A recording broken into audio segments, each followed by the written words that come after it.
Leverage point number 6, personal assets. Right? What do you actually bring to the table that's critical? Well, one is your ability to produce. Okay? So what you know that's useful to know. By the way, a lot of people know a lot of stuff that isn't particularly useful to know. But what you know that's useful to know, your management of yourself and your time so you're able to implement. Because it doesn't do any good to know something you can't use, even if it is useful. And most people, by the way, are very poor in that category. Okay? They are personally disorganized and at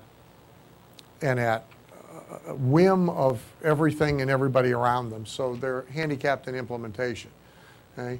Your personal value, what level of expertise, etc. Your ability to get production from others. Obviously, we need them to do work. We need them to provide services. We may need their resources, including access to their customers. Where does that come from? What governs it? Here's the governing factors. 1, reputation status. All right? Meaning, you can get somebody to do something and do it in a certain way because of who you are that they might not necessarily do for someone else. And so your who you are factor comes into play here as well. Secondly, authority and control. Obviously, the ability to fire somebody is somewhat useful. Okay? Your ability, so in pro sports, the head coach is less and less and less effective. The reason is because he has lost the ability to bench or fire anybody. In all probability, the coach will go. Okay? And so it's a rare coach today, Belichick, who's getting rid of Randy Moss. Okay? But that's sort of a Patriots philosophy. But generally speaking, it's a rare coach who can bench a guy or fire a guy anymore, and the player's paid 20 times what the coach is paid. Right? So the authority is an illusion, and everybody knows it. Where they tend to regain control is a head coach of great status the first year they're there.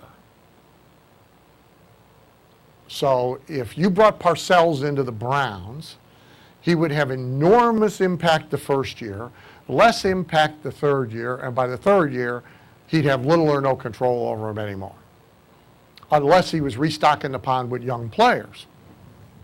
So authority, control. Third, their dependence. Okay? Dependence on you beats gratitude, beats loyalty, beats anything. Reciprocity. If you're able to be reciprocal, so if you want into somebody else's customers, but you can let them into good customers of yours, that's different than you wanting into their customers purely to share revenue, right? If you have the ability to help somebody get a client, they are going to be a better vendor for you than if you don't have the ability to help them get a client. It's reciprocity. And last, ruthlessness, churning and burning them when they don't perform. Okay? Everybody's too slow. You really want to function with at no more than 3 strikes. And they're out. And very few people do it. When I talk to clients running fairly large businesses, if I say, do you have anybody working for you right now in a significant position that you know is underperforming or worse? The answer is almost always yes. Why are they there? Well, then they got a whole long list of reasons, right? We had a guy in one of my coaching groups, in my mastermind groups, he's an attorney. And so he was constantly complaining about this staff person, but he wouldn't get rid of her because she was essential. She's the only one who knew where the files were.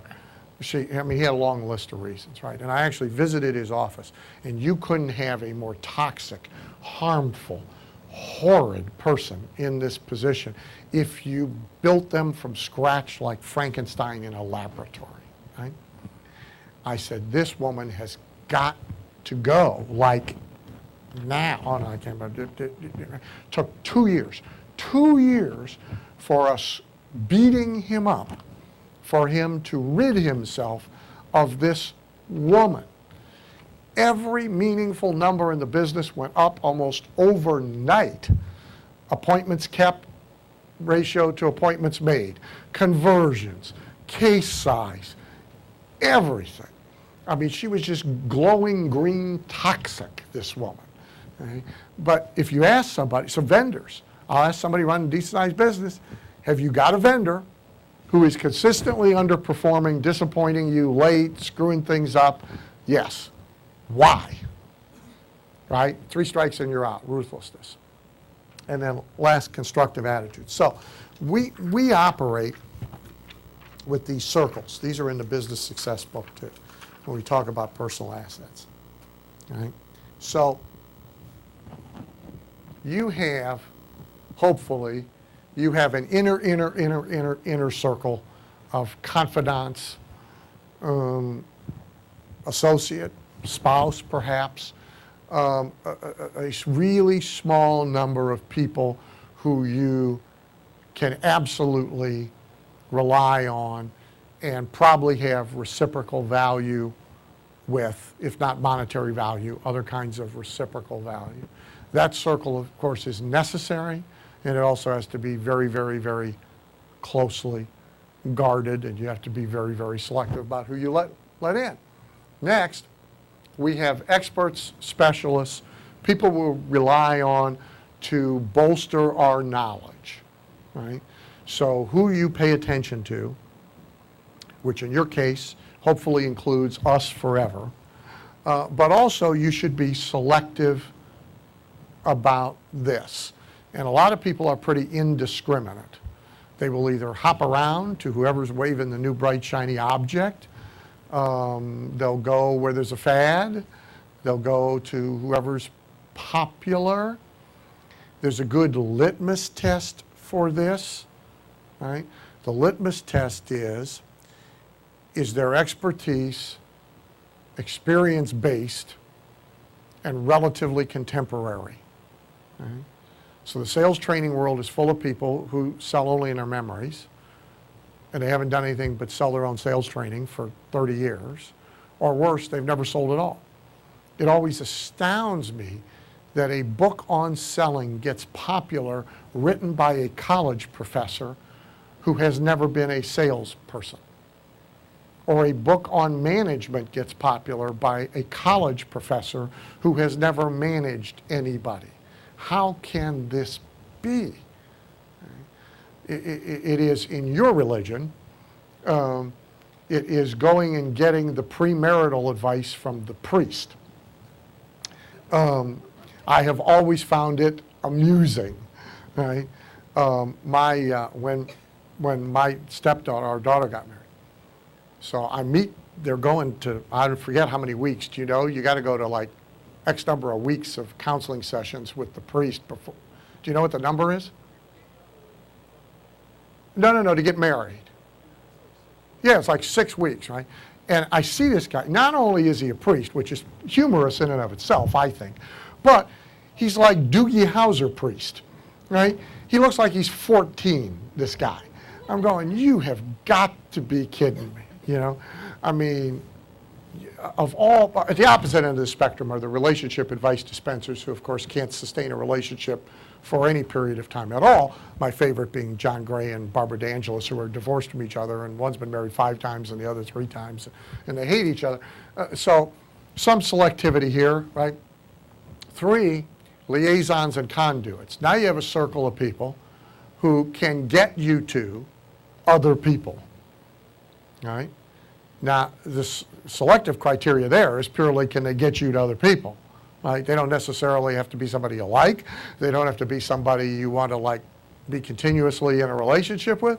They don't have to be, can they get you to other people that you can't get to on your own, or in a way you can't get to on your own, and therefore you want to cultivate them, right? In your business, your third circle is association executives. It may be other speakers who might recommend, so that you would belong to NSA in part for that reason, because you could nurture relationships with people who might in fact be able to get you to other people. You might not like them, you might not care for them, you might not respect them, But if there's somebody who's very successful in speaking about bringing in new customers and doesn't talk at all about retention, that might be a very good person to cultivate in this circle, at least for a period of time, even if you have to hold your nose to sit in the cocktail lounge and have a drink with them, right? Because they're a conduit. Fourth, high performance, high reliability vendors and suppliers. That circle's really important. Notice I didn't say cheapest price. Bad way to buy things, just as it's a bad way to sell things. It's just as dumb to buy that way as it is to sell that way.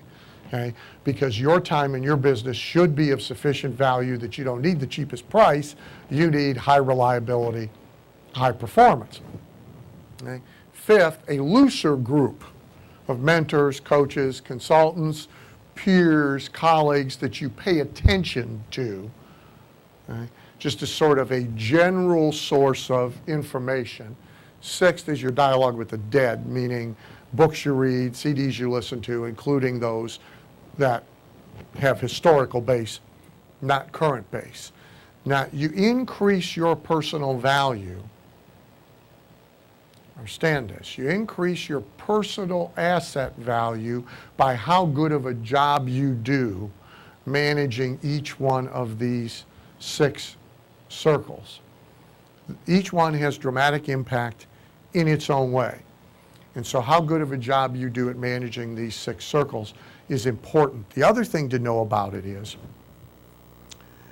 your income is going to go up based upon how good of a job you do penetrating these circles of your customers and your clientele.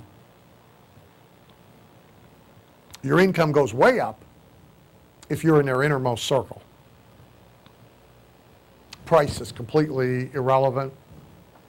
Competition's completely irrelevant. You're not going anywhere. They're not going anywhere. Okay? If you can get into the second circle, that's helpful. If you're in the third circle, that can be just as helpful because of dependence. But this is a way to look at your personal value to you and your personal value that you present, develop, and sell to others.